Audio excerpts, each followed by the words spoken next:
Arthur Anton from Climatalist. Hi, mate. Thank you so much for giving us your time today. No, pleasure to be with you. Another startup. Yeah, oh God, we're endless, aren't we? It's a great thing for the Australian economy and hopefully Absolutely. the world. So, 4 questions for you today. Sure. First question. You were Australian ambassador to the US 2020-23, incredibly volatile time. What's your key takeaway from operating in that environment? Look, my key takeaway looking back is that those people who tell you they can predict the future, they're dreaming, as they say in the classics.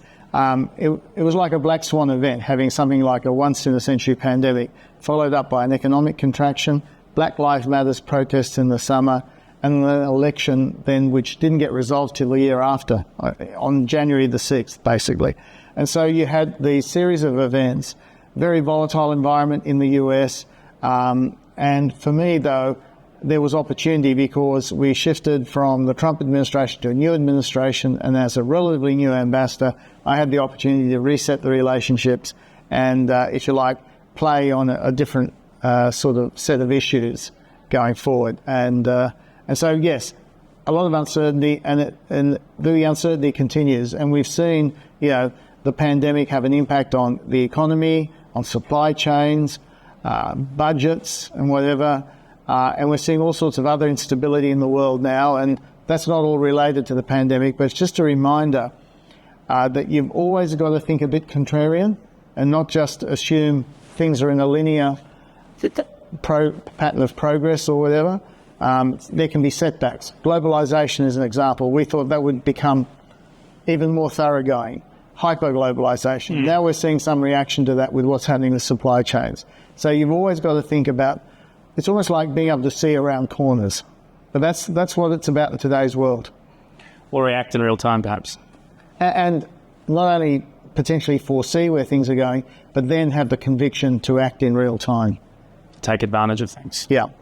So speaking of taking advantage of things, Inflation Reduction Act in the US, lots of incentives, but the US market has always been a pretty tough nut to crack for Australian startups.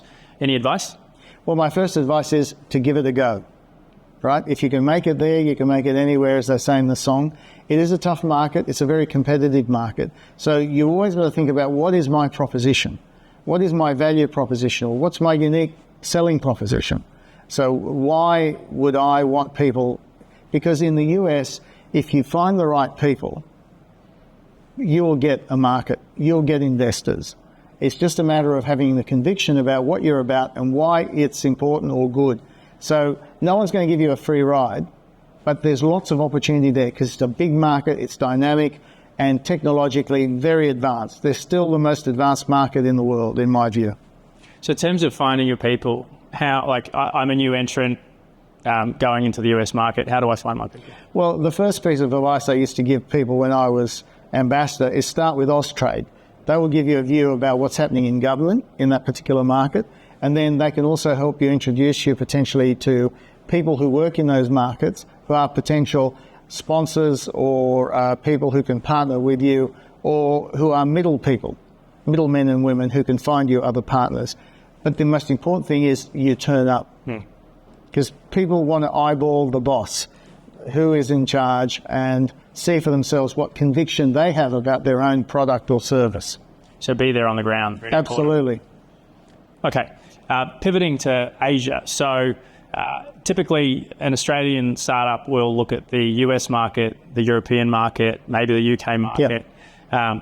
Previously China, that's a little more complicated. Southeast Asia, big opportunity in terms of climate and likely where a lot of the opportunity will be. How do Australian startups enter into that market? Well, that can be a tough market. There are differences with, say, a US or a UK market in terms of the legal frameworks, language and whatever. But Australia now has a very explicit policy of engaging, particularly with Southeast Asia. Put a lot of money into this policy. Nicholas Moore, ex-Macquarie Bank head, helped author that policy.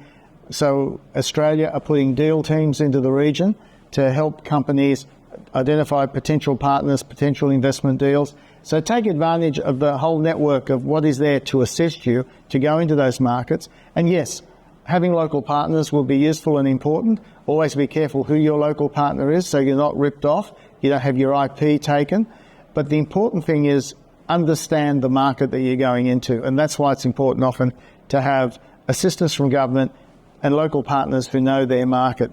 The other important thing, I think, is to go in there having identified a niche in the market. So don't assume that you can just do in that market what you do in Australia in the same way. It may be you have to do things a different way, but find your niche. And if you find your niche, you will do well. Sounds like finding your people in the US. Yeah. Excellent. Okay, final question.